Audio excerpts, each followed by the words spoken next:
things aren't what they appear to be. There's always a story behind the story. So when I get involved in movies, you know, Alice in Wonderland's a nice little story tale, but it's really about women's empowerment. I like stories that give people hope and that have simple but universal meaning. What were you picturing life to be like after you graduated? I hadn't the faintest idea of what life was going to be like after I graduated BU. I would say this: if you have a way to get the first opportunity, get it. You got to get the door open. And if the door will open because somebody's uncle's parakeet's son's chauffeur gets you the door open, take it. I didn't have that. So what I did was I worked in sports, and just so happened that a woman who was working there was living with a guy who was a production manager in the movies.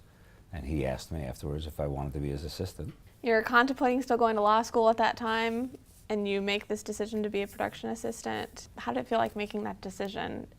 Easy. I really wasn't going to go to law school. I mean, you know, I knew in my heart that I wasn't going to go to law school. How have you seen getting into the industry change over the course of the last 40 years? Well, there are more opportunities now than there were.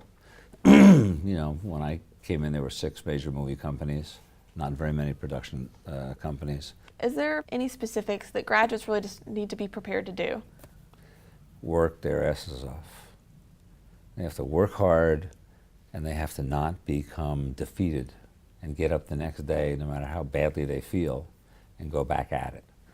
Kind of a theme line in your speech today was you've had a lot of success, but there's been challenges along the way. You're being very kind. Well, the point of my speech was I've had a lot of failures and learned from the failures and learned how to either turn them into successes or not become so humiliated from them that I couldn't get up the next morning and keep going. Throughout all of that, throughout your career, there's different experiences. Was there any key moment where you stopped and thought, I'm doing the right thing, I made the right decision?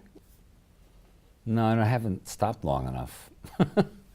I don't see it as I ever had any choice. I just kind of keep moving forward and taking on as it comes. And sometimes you have to will it.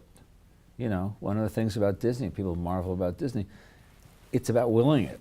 It's about willing it to happen. Well then, for our graduating class of 2014, is there any one last piece of advice that you would really share with them? Stay hungry, stay optimistic, and just keep banging on doors, and if there's a door that's 2 inches open, dive through it.